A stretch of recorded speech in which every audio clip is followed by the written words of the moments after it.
ಸಖತ್ ಖಾರ, ಬಣ್ಣ ಮತ್ತು ರುಚಿ ಆಚಿ ಚಿಲ್ಲಿ ಪೌಡರ್.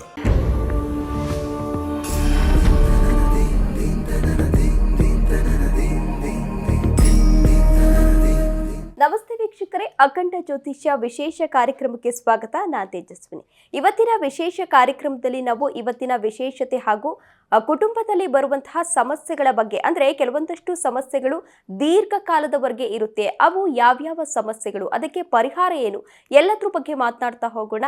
ಇದ್ರ ಬಗ್ಗೆ ಹೆಚ್ಚಿನ ಮಾಹಿತಿಯನ್ನು ನೀಡಲು ನಮ್ಮ ಜೊತೆ ಇದ್ದಾರೆ ಡಾಕ್ಟರ್ YSK ಆಚಾರ್ಯ ಗುರುಗಳು, ಖ್ಯಾತ ಜ್ಯೋತಿಷ್ಯರು ಹಾಗೂ ಕಾಮಾಖ್ಯ ಪ್ರತ್ಯಂಗಿರ ಔಪಾಸಕರು. ಅವ್ರನ್ನ ಕಾರ್ಯಕ್ರಮಕ್ಕೆ ಬರ್ಮಾಡ್ಕೊಳ್ಳೋಣ. ನಮಸ್ತೆ ಗುರೂಜಿ, ಕಾರ್ಯಕ್ರಮಕ್ಕೆ ಸ್ವಾಗತ. ನಮಸ್ಕಾರಪ್ಪ. ಅಸ್ಮದ್ ಗುರುಭ್ಯೋ ನಮಃ. ಹೈಂ ಹ್ರೀಂ ಶ್ರೀಂ ಶ್ರೀಮಾತ್ರೇ ಲಲಿತಾಂಬಿಕಾಯೇ ನಮಃ. ಶ್ರೀ ವಿಷ್ಣು ರೂಪಾಯ ನಮಃ ಶಂಕರಾಯ. ಗುರೂಜಿ, ಮೊದಲಿಗೆ ಕಾರ್ಯಕ್ರಮವನ್ನು ಇವತ್ತಿನ ವಿಶೇಷತೆಯಿಂದ ಶುರು ಮಾಡೋಣ. ಇವತ್ತಿನ ವಿಶೇಷತೆ ಬಗ್ಗೆ ತಿಳಿಸ್ಕೊಡ್ಬೋದಾ? ಓಂ ನಮಃ ಶಾಂತಾಯ ದಿವ್ಯಾಯ ಸತ್ಯಧರ್ಮಸ್ವರೂಪಿಣೆ ಸ್ವಾನಂದಾಮೃತ ತೃಪ್ತಾಯ ಶ್ರೀಧರಾಯ ನಮೋ ನಮಃ. ಸದ್ಗುರು ಶ್ರೀಧರ ಚರಣಾಭ್ಯಾಂ ನಮಃ. ಎಲ್ಲ ವೀಕ್ಷಕ ಮಿತ್ರರಿಗೂ, ದೇಶದ ಬೆನ್ನೆಲುಬಾದಂತಹ ರೈತರಿಗೂ, ಹಾಗೆ ನಮ್ಮ ದೇಶವನ್ನು ಕಾಯ್ತಾ ಇರತಕ್ಕಂಥ ಸೈನಿಕರಿಗೂ ನನ್ನ ಆರಾಧ್ಯ ಮಾತೆಯಾದ ಮಾ ಕಾಮಾಖ್ಯ ಪ್ರತ್ಯಂಗಿರ ದೇವಿಯು ಸಂಪೂರ್ಣವಾಗಿರ್ತಕ್ಕಂಥ ಅನುಗ್ರಹವನ್ನು ಅನುಗ್ರಹಿಸಲಿ ಅಂತೇಳಿ ಪ್ರಾರ್ಥಿಸುತ್ತಾ, ಅವಳ ಅಳಿದಾವರಗಳಿಗೆ ವಂದಿಸುತ್ತಾ, ಇವತ್ತಿನ ಈ ಒಂದು ವಿಶೇಷವಾಗಿ ಈ ಸಂದರ್ಭದಲ್ಲಿ ಯಾವ ವಿಚಾರವಾಗಿ ನಾವು ನಮ್ಮ ಬದುಕನ್ನು ಬದಲಾಯಿಸ್ಕೊಳ್ಳಿಕ್ಕೆ ಸಾಧ್ಯನೇ ಆಗ್ತಾ ಇಲ್ಲ ಅಂತಕ್ಕಂಥ ಮನಸ್ಥಿತಿ ಅನೇಕರಲ್ಲಿ ಇವತ್ತಿನ ದಿವಸ ಗೊಂದಲವನ್ನು ಕಾಡ್ತಾ ಇದೆ. ಹಾಗಾದರೆ ಯಾವ ಗೊಂದಲಗಳು ನಮ್ಮನ್ನು ಕಾಡ್ತಾ ಇರತಕ್ಕಂಥದ್ದು ಅಂದರೆ, ಮೊದಲನೇದಾಗಿ ಒಂದು ದೊಡ್ಡದಾದಂಥ ಒಂದು ಅನುಮಾನ. ಈ ಅನುಮಾನ ಅಂತಕ್ಕಂಥದ್ದು ಏನು ಮಾಡುತ್ತೆ, ನಮ್ಮನ್ನು ನಿತ್ಯ ನಿರಂತರವಾಗಿ ಅದು ಯಾವುದಾದ್ರೂ ಒಂದು ಸಂದರ್ಭದಲ್ಲಿ ನಮಗೇನೋ ಆಗಿದೆ, ಏನೋ ಆಗ್ಬಿಡ್ತಾ ಇದೆ, ಮುಂದಕ್ಕೆ ಏನೋ ನಡೆಯುತ್ತೆ, ಆ ಇಂಟ್ಯೂಷನಲ್ ಅನ್ನ ನಾವು ಯಾವಾಗಲೂ ಕೂಡ ನಮ್ಮನ್ನು ಯಾವಾಗಲೂ ಅದು ನಮ್ಮನ್ನು ಡಿಸ್ಟರ್ಬ್ ಮಾಡುವ ಹಾಗೆ ನಾವು ಸರ್ವತಾ ಮನಸ್ಸನ್ನ ನಾವು ಯಾವಾಗಲೂ ಅದರೊಟ್ಟಿಗೆ ಇಟ್ಕೊಂಡಿರ್ತೀವಿ. ನಾವು ಒಂದು ಸಮೃದ್ಧವಾದಂಥ ಬದುಕಿನೊಳಗೆ ಮರೆತೇ ಬಿಡ್ತೀವಿ. ನನಗೇನೋ ಆಗ್ಬಿಟ್ಟಿದೆ ಅಂದರೆ, ಒಬ್ಬ ಕಳ್ಳ ಎಲ್ಲೋ ಒಂದು ಜಾಗದಲ್ಲಿ ಕಳ್ತನ ಮಾಡ್ಕೊಂಡು ಬಂದ್ರು ಕೂಡ ಅಯ್ಯೋ ಸಿಕ್ಕಾಕೊಂಡಾಗ ನೋಡೋಣ ಬಿಡು ಅಂತಕ್ಕಂಥ ಮನಸ್ಥಿತಿಗೆ ಯಾವಾಗ ಅವನು ಬರ್ತಾನೋ ಅವನು ದೃಢವಾಗಿ ಕಳ್ತನ ಮಾಡ್ಲಿಕ್ಕೆ ಸಾಧ್ಯ ಆಗುತ್ತಂತೆ. ಅವನಿಗೇನಾದ್ರೂ ಈ ತರ ಪಾಪ ಪ್ರಜ್ಞೆನೋ ಅಥವಾ ಈ ತರದ್ದೇನೋ ಸಮಸ್ಯೆ ಕಾಡಿದ್ದೆ ಆದ್ರೆ ಖಂಡಿತ ಅವನು ಕಳ್ತನ ಮಾಡಲ್ಲ. ಹಾಗಾಗಿ ಆ ಯಾರಿಗೆ ಮನಸ್ಥಿತಿ ಮನಕಾರಕನಾಗಿರ್ತಕ್ಕಂಥ ಚಂದ್ರನು ಅಷ್ಟಮಯುಕ್ತನಾಗಿ, ಅಂದ್ರೆ ಅಷ್ಟಮ ಚಂದ್ರ ಅಂತ ಕರಿತೀವಿ, 8ನೇ ಭಾವದಲ್ಲಿ ಚಂದ್ರ ಬಂದು ಕೂತ್ಕೊಂಡಾಗ ಮನಸ್ಸು ಯಾವಾಗಲೂ ಅವರನ್ನು ಕಾಡ್ತಾ ಇರ್ತಕ್ಕಂಥದ್ದಾಗುತ್ತೆ. ನನಗೇನೋ ಆಗ್ಬಿಡುತ್ತೆ, ನನಗೇನಾದ್ರೆ ಯಾರು ಕಾರಣ, ಏನು ಮಾಡ್ಕೊಳ್ಳೋದು, ಮುಂದೆ ಏನು ಮಾಡೋದು. ಈ ಮನಸ್ಸಿನಲ್ಲಿ ಈ ಥರ ಪ್ರಭಾವ ಇರ್ತಕ್ಕಂಥವ್ರು, ಇದಕ್ಕೆಲ್ಲ ಕಾರಣಕರ್ತನಾಗಿರ್ತಕ್ಕಂಥವ್ನು ಯಾರಪ್ಪ ಅಂದರೆ ಚಂದ್ರನ್. ಯಾರ ಜಾತಕದಲ್ಲಿ ಚಂದ್ರನು ವೀಕ್ ಇರ್ತಾನೋ ಅಥವಾ ವಯೋಮಾನಕ್ಕೆ ಸಂಬಂಧಪಟ್ಟ ಹಾಗೆ ವೃದ್ಧಾಪ್ಯ ವ್ಯವಸ್ಥೆಯಲ್ಲೂ ಇದ್ದಾಗ ಒಂದು ಗ್ರಹ ಅಂತಕ್ಕಂಥದ್ದು ಇಷ್ಟು ಡಿಗ್ರಿ ಅಂತ ಇರಬೇಕು. ಅವನ ಗ್ರಹನು ಕೂಡ ಬಾಲ್ಯ ವ್ಯವಸ್ಥೆ, ಯೌವನ ವ್ಯವಸ್ಥೆ, ವೃದ್ಧಾಪ್ಯ ವ್ಯವಸ್ಥೆ, ಮೃತ ವ್ಯವಸ್ಥೆ ಅಂತ ವ್ಯವಸ್ಥೆಗಳಿರುತ್ತೆ. ಒಂದು ಗ್ರಹ 30 ಡಿಗ್ರಿಗಳ ಕಾಲ ಒಂದು ಮನೆಯನ್ನ ಪ್ರವೇಶವನ್ನು ಮಾಡಿದಾಗ, ಹಾಗೆ ಚಂದ್ರ ಅಂತಕ್ಕಂಥವನು 2.5 ದಿನಗಳ ಕಾಲ ಒಂದು ಮನೆಯನ್ನ ಪ್ರವೇಶ ಮಾಡ್ತಾರೆ. 2.5 ದಿನಗಳ ಕಾಲ ಆ ಮನೆಯಲ್ಲಿ ಇದ್ದಾಗ ಒಟ್ಟಾರೆಯಾಗಿ 2.5 ನಕ್ಷತ್ರಗಳು ಬಂದು ಆ ನಕ್ಷತ್ರದಲ್ಲಿ ಇರುತ್ತೆ. ಹಾಗಾಗಿ ಅವನು ಯಾವಾಗ ಮೃತ ವ್ಯವಸ್ಥೆಗೆ ಬರ್ತಾನೋ ಆವಾಗ ನಾವು ಹುಟ್ಟಿರ್ತೀವಲ್ವಾ, ಅವ್ರಿಗೆ ಸ್ವಲ್ಪ ಕನ್ಫ್ಯೂಸ್ ಅಲ್ಲಿ ಇರ್ತಾರೆ, ಎಲ್ಲವನ್ನೂ ಕನ್ಫ್ಯೂಸ್ ಅಲ್ಲೇ ಮಾಡ್ತಾ ಇರ್ತಾರೆ, ಓದೋದ್ರಲ್ಲಿ ಕನ್ಫ್ಯೂಸ್ ಇರ್ತಾರೆ. ಹಾಗೆ ದೊಡ್ಡ ಜೀವನದುದ್ದಕ್ಕೂ ಕೂಡ ಅವ್ರ ಬದುಕಿನಲ್ಲಿ ಏನೋ ಒಂದು ಕನ್ಫ್ಯೂಸ್ ಭಯ ಭಯ ಭಯ ಭಯ ಭಯ ಅಂತಕ್ಕಂಥ ವಾತಾವರಣ ಅವರನ್ನ ಕಾಡ್ತಾ ಇರ್ತಕ್ಕಂಥದ್ದಾಗಿರುತ್ತೆ. ಅಂಥವ್ರು ಏನ್ ಮಾಡ್ಬೇಕಪ್ಪ ಅಂದ್ರೆ, ಇದಕ್ಕೆ ಸೂಕ್ಷ್ಮವಾದಂಥ ಪರಿಹಾರ ಯಾರಿಂದ ಸಿಗುತ್ತೆ ಅಂದ್ರೆ, ಆ ಮನೋಜವಂ ಮಾರುತ ತುಲ್ಯ ವೇಗಂ ಜಿತೇಂದ್ರಿಯಂ ಬುದ್ಧಿಮತಾಂ ವರಿಷ್ಠಂ ವಾತಾತ್ಮಜಂ ವಾನರಯೂತ ಮುಖ್ಯಂ ಶ್ರೀರಾಮದೂತಂ ಶಿರಸಾ ನಮಾಮಿ ಅಂತೇಳಿ ಆ ರಾಮದೂತನಾಗಿರ್ತಕ್ಕಂಥ ಆಂಜನೇಯನನ್ನ ಅನನ್ಯವಾಗಿ ಇಟ್ಕೊಳ್ಬೇಕು. ಆ ನಂತರ ನಿಮ್ಗೆ ಏನು ಬದಲಾವಣೆ ಆಗುತ್ತೆ ಅಂದ್ರೆ, ಈ ತರ ಮನಸ್ಥಿತಿ ಇದ್ದಂಥವ್ರು ಸಂಪೂರ್ಣವಾಗಿ 28 ದಿನಗಳ ಕಾಲ, ಸಂಪೂರ್ಣವಾಗಿ 28 ದಿನಗಳ ಕಾಲ ಪ್ರತಿನಿತ್ಯವೂ ಆಂಜನೇಯನ ಸನ್ನಿಧಾನಕ್ಕೆ ಹೋಗ್ಬೇಕು, ಒಂದು ದೀಪ ಹಿಡಬೇಕು, 28 ಪ್ರದಕ್ಷಿಣೆ ಹಾಕೊಬೇಕು, 18 ನಿಮಿಷ ಅಲ್ಲಿ ಕೂತ್ಕೊಳ್ಬೇಕು. ಓಂ ನಮೋ ಆಂಜನೇಯಾಯ ಮಹಾಬಲಾಯ ಹನುಮತೆ ನಮಃ ಅಂತಕ್ಕಂಥ ಮಂತ್ರವನ್ನ, ಓಂ ನಮೋ ಆಂಜನೇಯಾಯ ಮಹಾಬಲಾಯ ಹನುಮತೆ ನಮಃ ಅಂತಕ್ಕಂಥ ಮಂತ್ರವನ್ನ ನೀವು ಸಾಧ್ಯವಾದಷ್ಟು ಮನನ ಮಾಡೋದ್ರಿಂದ ಈ ಯಾವ ಕನ್ಫ್ಯೂಸ್ ಅಂತ ನಮ್ಗಿದೆಯೋ, ಯಾವ ಭಯ ಅಂತಕ್ಕಂಥದ್ದು, ಆತಂಕ ಅಂತಕ್ಕಂಥದ್ದು ನಮ್ಮನ್ನು ಕಾಡ್ತಾ ಇರುತ್ತೋ, ಈ ಆತಂಕದಿಂದ ಅತ್ಯಂತ ಶೀಘ್ರವಾಗಿ ಹೊರಗೆ ಬರತಕ್ಕಂಥ ಎಷ್ಟೋ ಉದಾಹರಣೆಗಳಿದ್ದಾವೆ. ಹಾಗಾಗಿ ಆ ಎಲ್ಲ ಪ್ರಯತ್ನ ಪೂರ್ವಕವಾಗಿ ನಿಮ್ಮ ಪ್ರಯತ್ನಕ್ಕೆ ಆಂಜನೇಯನ ಅನುಗ್ರಹವಾಗಲಿ. ಶುಭಮಸ್ತು. ಓಕೆ ಗುರೂಜಿ, ಅಂತಂದರೆ ಮನುಷ್ಯ ಅಥವಾ ಕುಟುಂಬ ಅಂತ ಅಂದಮೇಲೆ ಸಮಸ್ಯೆಗಳು ಬರೋದು ಸರ್ವೇ ಸಾಮಾನ್ಯ. ಕೆಲವೊಂದಷ್ಟು ಸಮಸ್ಯೆಗಳು ನಿವಾರಣೆಯಾಗುತ್ತೆ, ಇನ್ನು ಕೆಲವೊಂದಷ್ಟು ಸಮಸ್ಯೆಗಳು ಹಾಗೇ ಶಾಶ್ವತವಾಗಿ ಉಳಿಯುತ್ತೆ. ಈ ಶಾಶ್ವತವಾಗಿ ಉಳಿಯಲಿಕ್ಕೆ ಕಾರಣ ಏನು? ಖಂಡಿತ. ಶಾಶ್ವತ ಅಂದ್ರೆ ಏನು? ಪರ್ಮನೆಂಟ್ ಅಂದ್ರೆ ಮನುಷ್ಯನ ಎಲ್ಲಿ ತನಕ ಇದು ಕೊನೆನೇ ಇಲ್ಲ ಅಂತ. ಎಲ್ಲಿ ತನಕ? ಕೆಲವ್ರು ನಾವು ಗಮನಿಸ್ತೀವಿ, ಪಾಪ ತುಂಬಾ ಶ್ರಮಜೀವಿಗಳಾಗಿರ್ತಾರೆ, ತುಂಬಾ ಹಂಬಲ್ ವ್ಯಕ್ತಿಗಳಾಗಿರ್ತಾರೆ, ಜೀವನದುದ್ದಕ್ಕೂ ಅವ್ರ ನೆಮ್ಮದಿನೇ ಇರಲ್ಲ ಅವ್ರಿಗೆ. ಅಂದ್ರೆ ಅವ್ರಿಗೆ ಅದೊಂದು ಸಮಸ್ಯೆ. ಪರೋಪಕಾರಂ ಇದಂ ಶರೀರಂ ಅಂತೇಳಿ ಬೇರೆಯವ್ರಿಗೆಲ್ಲ ಸಹಾಯ ಮಾಡ್ತಾ ಇರ್ತಾರೆ. ಅವ್ರ ಬದುಕಿನಲ್ಲಿ ಮಾತ್ರ ಶಾಶ್ವತವಾಗಿ ಯಾವತ್ತೂ ಅವ್ರಿಗೆ ಸುಖನೇ ಸಿಕ್ಕಿರಲ್ಲ. ಯಾಕೆ? ಹಾಗೆ ಒಂದಷ್ಟು ಕುಟುಂಬಗಳಲ್ಲಿ ಈಗ ಅಣ್ಣ ತಮ್ಮಂದ್ರು ಪಾಪ ಪೂರ್ವಜರು ಅವ್ರಿಗೆ ಅಗಾಧವಾದ ಆಸ್ತಿ ಮಾಡಿಟ್ಟಿರ್ತಾರೆ. ಅದನ್ನ ಯಾರು ಕೂಡ ಬಳಕೆ ಮಾಡ್ಕೊಳ್ಲಿಕ್ಕೆ ಆಗ್ದಿರಾ ಕಾನೂನು ಹೋರಾಟದಲ್ಲಿ ಇರ್ತಾರೆ. ಅವ್ರಿಗೆ ಅಲ್ಲಿದೆ ಸಾವಿರಾರು ಕೋಟಿ ಒಡೆಯರಾಗಿರ್ತಾರೆ. ಆದ್ರೆ ತಿನ್ಲಿಕ್ಕೆ ಅವ್ರ ಹತ್ರ ಊಟಕ್ಕೆ ಪ್ರತಿನಿತ್ಯವೂ ಕೂಡ ಹೋರಾಟವನ್ನು ಮಾಡ್ತಾ ಇರ್ತಾರೆ. ಈ ತರ ಬದುಕುಗಳು ಬದುಕಿನಲ್ಲಿ ತುಂಬಾ ಜನಗಳ ಕುಟುಂಬದಲ್ಲಿ ಇರ್ತಕ್ಕಂಥದ್ದು. ಇದಕ್ಕೆ ಶಾಶ್ವತ ಅಂದ್ರೆ ಯಾವಾಗ ಆ ಒಂದು ಶಾಶ್ವತೆಯನ್ನ ನಾವು ಸಂಕ್ಷಿಪ್ತ ಮಾಡ್ಕೊಳ್ತೀವೋ ಅದು ಅಲ್ಲಿಂದ ನಮಗೆ ಮುಕ್ತಿಯನ್ನು ಕಾಣಬಹುದು. ಶಾಶ್ವತವಾದದ್ದೇನು? ಈಗ ಕೆಲವು ರೋಗಗಳು ಬರುತ್ತೆ ಮನುಷ್ಯನಿಗೆ. ಈಗ ಮಧುಮೇಹ, ಸಕ್ಕರೆ ಕಾಯಿಲೆದು ಏನು ಬಂದಿದೆಯೋ, BP ಇದೆಲ್ಲ ಏನ್ ಬರುತ್ತೋ ಇದು ಶಾಶ್ವತವಾಗಿ ಇರ್ತಕ್ಕಂಥದ್ದು ಅಂತ. ಆದ್ರೆ ಖಂಡಿತ ಅದು ಶಾಶ್ವತವಾಗಿ ಇರ್ತಕ್ಕಂಥದ್ದಲ್ಲ. ನಾವ್ ಯಾವಾಗ ಶುಗರು BP ಅಂತ ನಮ್ಮ ಮನಸ್ಸಿಗೆ ಬರುತ್ತೋ ಅವಾಗ ನಮ್ಗೆ, ಯಾಕಂದ್ರೆ ಆ ರೀತಿಯಾಗಿ ನಮ್ಮನ್ನೆಲ್ಲ ಬಿಂಬಿಸ್ಕೊಂಡ್ಬಿಟ್ಟಿದ್ದಾರೆ. ಇದು ಬಂದ್ರೆ ಒಂದ್ಸಲಿ ಹೋಗಲ್ಲ. ಪೂರ್ವಜನ್ಮಕೃತ ಪಾಪಂ ವ್ಯಾಧಿ ರೂಪೇಣ ಬಾಧೆಯೇತ್ ಅಂತ. ಈ ಪೂರ್ವಜನ್ಮ ಕೃತವಾಗಿ ಬಂದಿರತಕ್ಕಂಥ ಪಾಪಾದಿಗಳು ವ್ಯಾಧಿ ರೂಪದಲ್ಲಿ ಬಾಧಿಸುತ್ತೆ ಅಂತ. ಆ ವ್ಯಾಧಿಗಳಂದ್ರೆ ಏನು? ಮುಖ್ಯವಾಗಿ ವ್ಯಾಧಿ ಅಂದ್ರೆ ಮನಸ್ಸಿನ ವ್ಯಾಧಿ, ಮಾನಸಿಕ ವ್ಯಾಧಿ, ಮತಿಭ್ರಮಣೆ, ಮಾನಸಿಕ ವ್ಯಾಧಿ ಅಂತ ಕರಿತೀವಿ. ಈ ಮನಸ್ಸಿನ ಮೇಲೆ ಪ್ರಭಾವನ ಬೀರ್ತಕ್ಕಂಥದ್ದು ಯಾವುದು ನಮಗೆ ಬರಬೇಕಾದದ್ದು ನಮ್ಮ ಹತ್ರ ಸಿಗಲಿಲ್ವೋ ಅದು ನಮ್ಗೆ ವ್ಯಾಧಿಯಾಗಿ ಕಾಡುತ್ತೆ. ಕಷ್ಟಪಟ್ಟು ಓದಿದಂತ ವಿದ್ಯಾರ್ಥಿ ಕೊನೆಯಲ್ಲಿ ಒಂದು ಮಾರ್ಕ್ಸ್ ಕಡಿಮೆ ಬಂದ್ಬಿಟ್ರು ಕೂಡ ಅವನು 99 ಬಂದ್ರು ಕೂಡ ನಾನು 100 ಮಾರ್ಕ್ಸ್ ಬರಲೇಬೇಕಿತ್ತು, ನನಗೆ 1 ಮಾರ್ಕ್ಸ್ ಕಡಿಮೆ ಬಂದಿದೆ ಅಂತೇಳಿ ಅವನೇನ್ ಮಾಡ್ತಾನೆ, ಚಿಂತಾಕ್ರಾಂತನಾಗ್ತಾನೆ. ಮತ್ತೆ ಅದಕ್ಕೆ ರೀಪ್ರಯತ್ನ ಮಾಡ್ತಾನೆ. ಇಲ್ಲ, ನೀವು ಹಾಕಿದ್ದಾಡಿ ನನ್ಗೆ ಬಂದೇ ಬರುತ್ತೆ ಅಂತ. ಅಂದ್ರೆ ಯಾವಾಗ ನಮ್ಮನ್ನ ಇದು ಕಾಡ್ಲಿಕ್ಕೆ ಪ್ರಾರಂಭ ಮಾಡುತ್ತೋ ಮನುಷ್ಯನಿಗೆ ಮುಖ್ಯವಾಗಿ ಬೇಕಾಗಿರ್ತಕ್ಕಂಥದ್ದು ತಾಳ್ಮೆ. ಈ ತಾಳ್ಮೆ ಅಂತಕ್ಕಂಥದ್ದು ನಾವು ತಗೊಂಡಾಗ ಎಷ್ಟೇ ಸಮಸ್ಯೆಗಳು ಬಂದರೂ ಕೂಡ ಸಮಸ್ಯೆಗಳನ್ನು ಹೊರತುಪಡಿಸಿ ಮನುಷ್ಯ ಬದುಕಲಿಕ್ಕೆ ಸಾಧ್ಯನೇ ಇಲ್ಲ. ಇದೆಲ್ಲ ಇದೆ ತಗೊಂಡೋಗಿ ಈಗ ನಾವೇನ್ ಮಾಡ್ತೀವಿ, ಕಾನೂನು ಅಡಿಗೆ ಹೋದಾಗ ನಮ್ಮ ಎಲ್ಲ ಪ್ರಯತ್ನಗಳು ವಿಫಲ ಆಗ್ಬಿಡುತ್ತೆ. ನಮ್ಮಲ್ಲೇ ಬಗೆಹರಿಸ್ಕೊಳ್ಬಹುದಾದಂತಹ ಪ್ರಯತ್ನಗಳಿದ್ದಾಗ ಆ ಪ್ರಯತ್ನಗಳಿಗೆ ಏನಪ್ಪಾ ಅಂದ್ರೆ ಅಲ್ಲೊಂದು ಸೋಲು ಅಂತ ಬರ್ಬೇಕು. ಅರ್ಥ ಆಯ್ತಾ? ಮನುಷ್ಯನಿಗೆ ಆ ಕ್ಷಮೆ ಅಂತಕ್ಕಂಥದ್ದು ಬರ್ಬೇಕು, ಆ ಸೋಲಲ್ಲ. ಇಲ್ಲ ನೀನು ಅಷ್ಟು ಯಾಕಂದ್ರೆ ನಾವೇ ಅಣ್ಣ ತಮ್ಮಂದ್ರೆ ಬೇರೆ ಯಾರು ಅಲ್ಲ. 10 ರೂಪಾಯಿ ತಗೊಂಡ್ರೆ ಅವ್ರು ತಗೊಳ್ಳಿ. ಇನ್ನೊಂದು ಏನಂದ್ರೆ, ಈಗ ಇನ್ನೊಂದು ಪ್ರಾಬ್ಲಮ್ ಏನಾಗುತ್ತಂದ್ರೆ, ಈಗ ರೋಡ್ ಕಡೆ ಇರುತ್ತೆ, ಆ ರೋಡ್ ಕಡೆ ನನಗ್ ಬೇಕು ಅಂತ ಜಗಳ ಆಡ್ತಾ ಇರ್ತಾರೆ, ಈ ಕಡೆ ನನಗ್ ಬೇಡ. ಅಲ್ಲಿಂದ ಇಲ್ಲಿಗೆ ಏನ್ ತುಂಬಾ, ಯಾಕಂದ್ರೆ ಒಟ್ಟಿಗೆ ಮಾರಿದಾಗ ಪ್ರತಿಶತ ಒಂದೇ ತರ ಬರುತ್ತೆ. ಆದ್ರೆ ಅವ್ರದ್ದು ಹಿಂದೆ ಇದೆ, ಅವ್ರು ಕಡಿಮೆ ತಗೊಬೇಕು. ನೋಡಿ, ಒಂದೇ ತಾಯಿ ಹೊಟ್ಟೆಲಿ ಹುಟ್ಟಿದಂತ ಮಕ್ಕಳು ನಾವು ಏನ್ ಮಾಡ್ತೀವಿ, ಇಲ್ಲ ಅವ್ನ್ಗ ಜಾಸ್ತಿ ಹೋಗ್ಬಿಡುತ್ತೆ, ನನಗೆ ಜಾಸ್ತಿ ಬರ್ಬೇಕು ಅಂದ್ರೆ ಈ ಹೊಟ್ಟೆ ಕಿಚ್ಚು ಅಂತಕ್ಕಂಥದ್ದು ಏನಿದೆಯೋ ಇದನ್ನ ಸಾರೋದ್ಧಾರವಾಗಿ ನಾವು ಸಾರಾಸಗಟಾಗಿ ತಿರಸ್ಕರಿಸಬೇಕು. ಮನುಷ್ಯನಿಗೆ ಯಾವುದೂ ಕೂಡ ಶಾಶ್ವತ ಅಲ್ಲ. ಆಯ್ತಾ? ಈ ಶಾಶ್ವತ ಅಂತಕ್ಕಂಥದ್ದು ಯಾಕೆ ನಮಗೆ ಪದ ಬಂದಿದೆ ಅಂದ್ರೆ, ನಾವು ಇರೋ ತನಕ ಅದರಲ್ಲೇ ತುಳಲಾಟದಲ್ಲಿ ಬಳಲ್ತಾ ಇರ್ತೀವಿ. ಆ ಕಷ್ಟದಲ್ಲಿ ಇದ್ದಾಗ ಯಾಕೆ 10 ರೂಪಾಯಿ ಸೋತು 100 ರೂಪಾಯಿ ಜೀವನವನ್ನ ಸಂತೋಷವಾಗಿ ಬದುಕಲಿಕ್ಕೆ ಯಾಕೆ ವ್ಯವಸ್ಥೆ ಮಾಡ್ಕೊಳ್ಳಲ್ಲ ಅಂದ್ರೆ, ಮನುಷ್ಯನಿಗೆ ಸಂಚಿತ ಕರ್ಮಕ್ಕೆ ಕಾರಕನೇ ರಾಹು. ಅವನೇನ್ ಮಾಡ್ತಾನೆ, ಆಸೆಯನ್ನು ಹುಟ್ಟಿಸ್ತಾನೆ. ಆಸೆ, ರಾಹು ಅಂತಕ್ಕಂಥವನು ಅವನಿಗೆ ಯಾಕೆಂದ್ರೆ ತಲೆ ಇಲ್ಲ, ಅವನು ಬರೀ ಆಸೆ ಆಸೆ ಆಸೆ ಆಸೆ ಆಸೆ ಆಸೆ. ಆದ್ರೆ ರಾಹು ಕೂಡ ಜಾತಕದಲ್ಲಿ ನಾವು ಜಾತಕಕ್ಕೆ ತಗೊಂಡಾಗ ಈ ತರ ಸಮಸ್ಯೆಗಳಿಗೆ ಕಾಡ್ತಾ ಇದೆ ಅಂದ್ರೆ, ಚತುರ್ಥ ಭಾವವನ್ನ ತಗೊಳ್ತೀವಿ, 4ನೇ ಭಾವ, ತಾಯಿಯ ಭಾವ 4ನೇ ಭಾವ. ಅದಾದ ನಂತರದಲ್ಲಿ ಭಾಗ್ಯ 9ನೇ ಭಾವವನ್ನು ತಗೊಳ್ತೀವಿ, ತಂದೆ ಅಂತ. 4ನೇ ಮನೆಯನ್ನ ತಾಯಿ ಅಂದ್ರೆ 9ನೇ ಮನೆಯನ್ನ ತಂದೆ ಅಂತ ಕರಿತೀವಿ, ಭಾಗ್ಯ ಭಾವ ಅಂತ.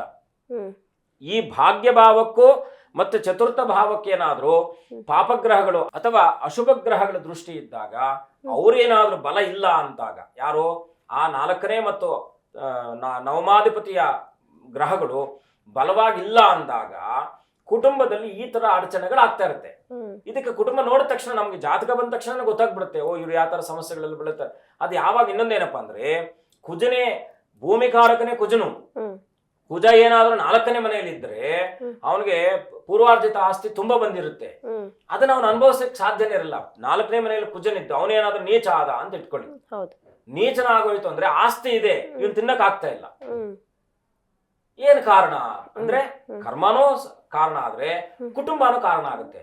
ಒಟ್ಟು ಕುಟುಂಬಕ್ಕೆ ಯಾರ ಅಧಿಪತಿ ಅಂದ್ರೆ ಅಲ್ಲೂ ಕೂಡ ನಾವು ಆಲೋಚನೆ ಮಾಡಿದಾಗ ಒಟ್ಟು ಈಗ ತಾಯಿ ಕಡೆಗೆ ಕೇತು ಅಧಿಪತಿ ಆದ್ರೆ ತಂದೆ ಕಡೆಗೆ ರಾಹು ಅಧಿಪತಿ ಆಗ್ತಾನೆ. ನಾವಿವಾಗ ನಮ್ ತಾತ ಮುತ್ತಾತ ಅಜ್ಜ ಅಂತಲ್ಲ, ಈಗ ತಾತ ಆಸೆ ಹೊಂದಿ ಮಕ್ಕಳಿಗೆ ಆಗ್ಲಿ ಅಂತ ಆಸೆಯಿಂದ ಆಸ್ತಿ ಸಂಪಾದನೆ ಮಾಡಿ ತಂದೆ ಕೈಲಿ ಕೊಡ್ತಾನೆ. ತಂದೆ ಇರ್ಲಿಯಪ್ಪ ನನ್ನ ಮೊಮ್ಮಕ್ಕಳಿಗೆ ಆಗ್ಲಿ ಅಂತೇಳಿ ಮೊಮ್ಮಕ್ಕಳಿಗೆ ಕೊಡ್ತಾನೆ. ಅಲ್ಲಿಗೆ ತಾತನಿಂದ ತಂದೆಗೆ, ತಂದೆಯಿಂದ ನಮ್ಗೆ, ನಮ್ದ ಬಂದಿರೋದು ಯಾರಿಗೆ ಸೇರುತ್ತೆ? ಕಾನೂನಲ್ಲಿ ಕೊಟ್ಟಿರೋದು ಮೊಮ್ಮಕ್ಕಳಿಗೆ ಸೇರೋದು, ನಮ್ಗೆ ಸೇರಲ್ಲ. ಅದು ಹೌದು, ನಿಮ್ಮ ಸ್ವಯಾರ್ಜಿತ ಮಾತ್ರ ನೀವು ಅದನ್ನ ಬಳಸ್ಕೊಳ್ಬಹುದು.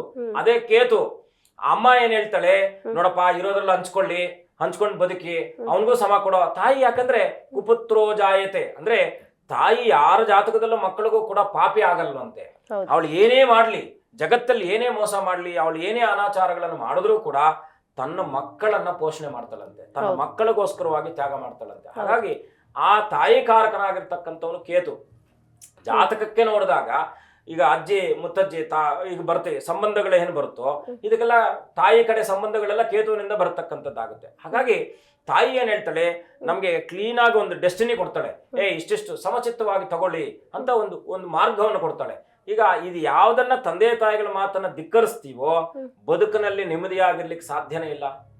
ಹಾಗೆ ನಮ್ಮ ಪೂರ್ವಜರು ಕೊಟ್ಟಂತ ಆಸ್ತಿಯನ್ನ ನಾವು ಸಮಭಾಗದಲ್ಲಿ ಹಂಚ್ಕೊಳ್ಳಿಕ್ಕೆ ನಮಗೆ ಮನಸ್ಸು ಒಪ್ಪುತ್ತಾ ಇಲ್ಲ ಅಂತ ಹೇಳಿದಾಗ ನೀವು ಕುಟುಂಬದಲ್ಲಿ ನೆಮ್ಮದಿಯಾಗಿರ್ಲಿಕ್ಕೆ ಸಾಧ್ಯನೇ ಇಲ್ಲ. ಹೌದು, ಒಬ್ಬ ಮನೆಯ ಒಡೆಯ ದುಡ್ಕೊಂಡು ಬಂದು ತನ್ನ ಹೆಂಡತಿಗೆ ಯಾವ ಗಂಡನಾದವನು ಹೆಂಡತಿಯ ಕೈಯಲ್ಲಿ ದುಡ್ಡನ್ನು ಇಡ್ತಾನೋ, ಹೆಂಡತಿಯ ಕೈಯಿಂದ ದುಡ್ಡನ್ನು ತಗೊಂಡು ಹೋಗ್ತಾನೋ ಸುಭದ್ರವಾಗಿರ್ತಾನೆ. ಯಾವಾಗ ಅವನೇ ಸ್ವಂತ ನಿರ್ಧಾರಗಳನ್ನು ತಗೊಳ್ತಾನೋ, ಯಾಕಂದ್ರೆ ವಿವೇಚನೆ ಅಂತಕ್ಕಂಥದ್ದು ವಿಭಿನ್ನವಾಗಿರ್ತಕ್ಕಂಥ ಪದ. ಒಬ್ಬರಿಂದ ಒಬ್ಬರಿಗೆ ವಿವೇಚನೆ ಅಂತಕ್ಕಂಥದ್ದು ತುಂಬಾ ವ್ಯತ್ಯಾಸ ಇರ್ತಕ್ಕಂಥದ್ದು ಇರುತ್ತೆ. ಈಗ ನಮ್ಮ ಮಕ್ಕಳೇ ನಮ್ಗೆ ಎಷ್ಟೋ ವಿಚಾರಗಳಲ್ಲಿ ನಮಗೆ ಸಲಹೆಗಳನ್ನು ಕೊಡ್ತಾರೆ, ಯಾಕಂದ್ರೆ ಅಷ್ಟು ವೈಜ್ಞಾನಿಕವಾಗಿ ಮುಂದುವರೆದಿದ್ದೀವಿ ನಾವು. ಸೊ 21ನೇ ಶತಮಾನ ನಮ್ಮ ಶತಮಾನ ಆಗಿರೋದ್ರಿಂದ ನಮ್ಮ ಆಲೋಚನೆಗಳಿಗೆ ತದ್ವಿರುದ್ಧವಾಗಿ ಅದಕ್ಕಿಂತಲೂ 100 ಪಟ್ಟು ಹೆಚ್ಚಾಗಿ ಸ್ಪೀಡಾಗಿ ಓಡ್ತಾ ಇರತಕ್ಕಂಥದ್ದು ಕಾಲ. ಎಲ್ಲದಕ್ಕೂ ಕೂಡ ಕಾಲಪುರುಷನೇ ಕಾರಣಕರ್ತನಾಗ್ತಾನೆ. ಈ ಕಾಲಪುರುಷನ ಅಧೀನದಲ್ಲಿ ನಾವು ಬಂದಾಗ, ನಾನು ಆಗ್ಲೇ ಹೇಳಿದೆ, ಈಗ ನಮ್ಮ ಕಾಲ ಅಂತಕ್ಕಂಥದ್ದು ನಿರಂತರವಾಗಿ ನಮ್ಮನ್ನ ಅದು ಪರೀಕ್ಷೆ ಮಾಡ್ತಾ ಇರುತ್ತೆ. ಇದಕ್ಕೆ ನಾವು ಪೂರಕವಾಗಿ ಏನ್ ಮಾಡ್ಕೊಳ್ಬೇಕು? ಸ್ವಿಚ್ ಎಲ್ಲಿದೆ ಅಂದ್ರೆ ಆತ್ಮ ಅಂತಕ್ಕಂಥ ಸ್ವಿಚ್ ಇದೆ, ಅಲ್ಲಿ ಬಿಂದು ರೂಪದಲ್ಲಿ ಇರುತ್ತೆ. ಅದು ಆ ಬಿಂದು ರೂಪದಲ್ಲಿ ಇರ್ತಕ್ಕಂಥ ಆತ್ಮ ಅಂತಕ್ಕಂಥದ್ದು ನಾದ ರೂಪದಲ್ಲಿ ಹೊರಗಡೆ ಬಂದು, ಶ್ವಾಸದಿಂದ ಹೊರಗಡೆ ಬಂದು ಪ್ರಕೃತಿಯನ್ನ ಶುದ್ಧಿ ಮಾಡಬಹುದು. ಒಂದು ಕಸ ಹೊಂದಿದ ಮನೆ ಪರಕೆ ತಗೊಂಡದನ್ನ ನೋಡಿ, ಆ ಪರಕೆ ಕಾರಣಕರ್ತನೇ ಶನಿ. ಯಾರ ಜಾತಕದಲ್ಲಿ ಶನಿ ಪ್ರಭಾವವಾಗಿರ್ತಾನೋ ನಿಧಾನವಾದ್ರೂ ಪ್ರಧಾನವಾಗಿ ಕೊಡ್ತಾನೆ ಅವನು. ಆ ಜಾತಕದವರು ಯಾರ ಜಾತಕದಲ್ಲಿ ಶನಿ ಅತ್ಯಂತ ಪ್ರಭಾವಿತವಾಗಿರ್ತಾನೋ ಅವ್ರ ಜಾತಕದಲ್ಲಿ ಅವನು ಬರುವ ಫಲಗಳು ನಿಧಾನ ಆಗ್ಬೋದು, ಶಾಶ್ವತವಾಗಿ ನಿಲ್ಲುತ್ತೆ. ಹಾಗಾಗಿ ಮೂಲ ನಾವು ಏನ್ ಆಲೋಚನೆ ಮಾಡಬೇಕು? ಮೊದಲನೇದಾಗಿ ನಮ್ಮ ಮನಸ್ಸನ್ನ ಪರಿಶುದ್ಧವಾಗಿ ಇಟ್ಕೊಳ್ಬೇಕು, ತಾಳ್ಮೆಯಿಂದ ಇರ್ಬೇಕು. ಮತ್ತೆ ಹೇಗೆ ನಮ್ಮ ಜನ್ಮದಲ್ಲಿ ನಮ್ಗೆ ಏನ್ ಬಂದಿದ್ಯೋ ಅದನ್ನ ಸ್ವೀಕಾರವನ್ನು ಮಾಡ್ಬೇಕು. ಅದು ಇಷ್ಟು ಬರ್ಲಿ ಎಷ್ಟು ಬಂದಿದ್ಯೋ ನಮ್ ಸುಕೃತ, ನಮ್ಗೆ ಎಷ್ಟು ಸಿಗ್ಬೇಕಂತ ಭಗವಂತನ ಇಚ್ಛೆ ಇದೆಯೋ ಅಷ್ಟು ಸಿಗುತ್ತೆ.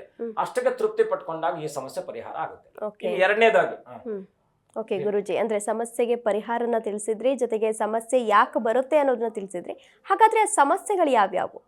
ಈಗ ಮೂಲ ಏನಪ್ಪಾ ಅಂದ್ರೆ, ಮನೆಯಲ್ಲಿ ಪಾಪ ಒಬ್ಬ ಗಂಡ ಸಾಕಷ್ಟು ಕಷ್ಟಪಟ್ಟು ದುಡಿತಾರೆ, ಮನೆಗೆ ತಗೊಂಡ್ಬಂದ್ರೆ ಮನೇಲಿರೋರೆಲ್ಲರೂ ಕೂಡ ಆರೋಗ್ಯದ ಪೀಡಿತರಾಗಿರ್ತಾರೆ, ತಂದೆ ತಾಯಿಗಳು ಪೀಡಿತರಾಗಿರ್ತಾರೆ. ಅವ್ರ ಜೀವನದುದ್ದಕ್ಕೂ ದುಡಿಮೆ ಮಾಡಿ ಸಂಪಾದನೆ ಮಾಡಿ ಎಲ್ಲ ಕಷ್ಟಪಟ್ಟಂತ ದುಡ್ಡನ್ನ ಎಲ್ಲಿ ಸುರಿತಾರೆ? ಹಾಸ್ಪಿಟಲ್ ಅಲ್ಲಿ ಸುರಿತಾರೆ. ಅಂದ್ರೆ ಮನೆಯವ್ರಿಗೆ ಕೊಡ್ತಾರೆ, ಮನೆಯವ್ರ ಹೆಲ್ತ್ಗಾಗಿ ಖರ್ಚು ಮಾಡ್ತಾರೆ. ಅವ್ರದೇನ್ ತಪ್ಪಿದೆ ಅದರಲ್ಲಿ? ಏನಿಲ್ಲ. ಪಾಪ ದುಡಿಮೆ, ಹೌದು. ಅನುಕ್ಷಣ ಕಣ್ಣಿಗೆ ಎಣ್ಣೆ ಬಿಟ್ಕೊಂಡು ಕಷ್ಟಪಟ್ಟು ಅವರ ಒತ್ತಡಗಳ ಮಧ್ಯದಲ್ಲಿ ಬದುಕನ್ನು ಸಂಪಾದಿಸಬೇಕನ್ನೋ ಹಂಬಲದಿಂದ, ಕುಟುಂಬವನ್ನು ಪೋಷಣೆ ಮಾಡ್ಬೇಕಂತ ಹಂಬಲದಿಂದ ಕಷ್ಟಪಟ್ಟು ದುಡ್ಕೊಂಡು ಬರ್ತಾರೆ. ಆದ್ರೆ ಮನೆಯಲ್ಲಿ ಹೆಂಗ್ ವಿನಿಯೋಗ ಆಗ್ತಾ ಇದೆ? ಅದು ಹಾಸ್ಪಿಟಲೈಸ್ ಆಗ್ತಾ ಇದೆ, ಹಾಸ್ಪಿಟಲ್ಗಳಲ್ಲಿ ಖರ್ಚಾಗ್ತಾ ಇದೆ. ಸೊ ಈ ತರದ ತುಂಬಾ ಜನಗಳು ಈ ಸಮಸ್ಯೆಗಳಲ್ಲಿ ಬಳಲ್ತಾ ಇದ್ದಾರೆ. ಯಾಕೆ ಕಾರಣ ಅಂದ್ರೆ ಇದಕ್ಕೂ ಕಾರಣ ಕುಜವತ್ ಕೇತು. ಮೋಕ್ಷ ಸಿಗಲ್ಲ, ರಾಹು ಮಧ್ಯಕ್ಕೆ ಬಂದ್ಬಿಟ್ಟ ಅಂತ ಇಟ್ಕೊಳ್ಳಿ. ಕುಜನೊಟ್ಟಿಗೆ ರಾಹು ಬಂದ, ಅವನೇನೋ ದುಸ್ಥಾನಗಳಲ್ಲಿ ಕೂತ್ಕೊಂಡು ಆಯುಷ್ ಭಾವದಲ್ಲೋ ಮತ್ತೆ ಈ ಪಂಚಮ ಭಾವದಲ್ಲೋ ಕೂತ್ಕೊಂಡ್ ಬಿಟ್ಟ ಅಂದ್ರೆ, ಈಗ ಪಂಚಮ ಭಾವದಲ್ಲಿ ಬಂದು ಕೂತ್ಕೊಂಡ ಕುಜರಾಹು ಕೂತ್ಕೊಂಡ್ರು ಅಂತ ಇಟ್ಕೊಳ್ಳಿ, ಮಕ್ಕಳ ಸಮಸ್ಯೆಯಲ್ಲಿ ಸಿಕ್ಕಾಕೊಂಡ್ಬಿಡ್ತಾರೆ. ದುಡಿದಿದ್ದೆಲ್ಲ ತಗೊಂಡೋಗಿ ಮಕ್ಕಳಿಗೆ ಆರೋಗ್ಯಕ್ಕೆ ಕೊಡ್ತಾ ಇರ್ತಾರೆ. 9ನೇ ಭಾವದಲ್ಲಿ ಕೂತ್ಕೊಂಡ್ರ ಅಂತ ಇಟ್ಕೊಳ್ಳಿ, ಅಲ್ಲಿ ಇವರಿಬ್ರು ಕೂತ್ಕೊಂಡಾಗ ಬರೀ ಸಂಪಾದನೆ ಮಾಡಿದ್ದೆಲ್ಲ ತಂದೆ ತಾಯಿಗಳಿಗೆ ಅವ್ರು ಏನೋ ಹಾಸ್ಪಿಟಲೈಸ್ ಆಗ್ತಾರೆ, ಅವ್ರು ನೋಡ್ಕೊಳ್ತಾ ಇರ್ತಾರೆ. ಅದೇ ನೀವು 7ನೇ ಭಾವಕ್ಕೆ ಬಂದಾಗ ಹೆಂಡತಿ ನಿರಂತರವಾಗಿ, ಗಂಡ ಆದ್ರೆ ಹೆಂಡತಿ ಯಾಕೆ ಅಂದ್ರೆ ಆಯಾಯ ಭಾವಾಧಿಪತಿಗಳು ಯಾವಾಗ ನಮ್ಗೆ ವೀಕ್ ಆಗ್ತಾರೋ ಅದನ್ನ ನಾವು ಸದೃಢ ಮಾಡ್ಕೊಳ್ಬೇಕು. ಇದಕ್ಕೆ ಮೂಲ ಏನು ಅಂದ್ರೆ ಸಂಚಿತ ಕರ್ಮನೇ. ನೀವೆಲ್ಲೋದ್ರು ಕರ್ಮ ಬಿಟ್ರೆ ಬೇರೆ ಏನಿಲ್ಲ. ಅದಕ್ಕೆ ನಾನು ಹೇಳೋದು, ಇವತ್ತು ನಮ್ಮ ಅಸ್ಥಿ ಪಟಲದಲ್ಲಿ ಯಾವ್ದು ಸರಿ ಯಾವ್ದು ತಪ್ಪು, ಸರಿ ಅಂತ ಗೊತ್ತಿದ್ರು ತಪ್ಪು ಮಾಡ್ತಿದೀವಲ್ವಾ. ಎಲ್ಲ ಸಾಕಷ್ಟು ಮನೆಗಳಲ್ಲಿ ಪ್ರಾಬ್ಲಮ್ ಆಗ್ತಾ ಇರೋದೇನು, ಮಕ್ಕಳು ದಾರಿ ತಪ್ತಾ ಇರೋದೇನಕ್ಕೆ, ನಾವು ಇನ್ಫ್ಲೂಯೆನ್ಸ್ ಆಗ್ತಾ ಇದೀವಿ, ನಾವು ಸರಿಯಾದ ಅವ್ರಿಗೆ ಎಕ್ಸಿಕ್ಯೂಟ್ ಮಾಡ್ತಾ ಇಲ್ಲ, ಸರಿಯಾದ ಮಾರ್ಗದಲ್ಲಿ ಕರ್ಕೊಂಡು ಹೋಗ್ತಾ ಇಲ್ಲ, ಅದರಿಂದ ಅವರು ದಾರಿ ತಪ್ತಾ ಇದ್ದಾರೆ. ಕೊನೆಗೆ ದೂಷಿಸೋದು ಯಾರನ್ನ? ಮಕ್ಕಳನ್ನ ದೂಷಿಸುವಂತ ಯಾವ ಅಧಿಕಾರವೂ ತಂದೆ ತಾಯಿಗಳಿಗಿಲ್ಲ. ಯಾಕೆ? ತಂದೆ ತಾಯಿಗಳೇ ಮಾಡ್ತಾ ಇರ್ತಕ್ಕಂಥ ತಪ್ಪದು, ಅವ್ರು ಸರಿಪಡಿಸ್ಲಿ. ಮಕ್ಕಳನ್ನ ಯಾವ ವಯೋಮಾನಕ್ಕೆ ಅನುಸಾರವಾಗಿ ಅವ್ರನ್ನ ಹೇಗೆ ತೀಡಬೇಕಂತಕ್ಕಂಥ ಪರಿಜ್ಞಾನ ತಂದೆ ತಾಯಿಗಳಿಗಿರ್ಬೇಕು.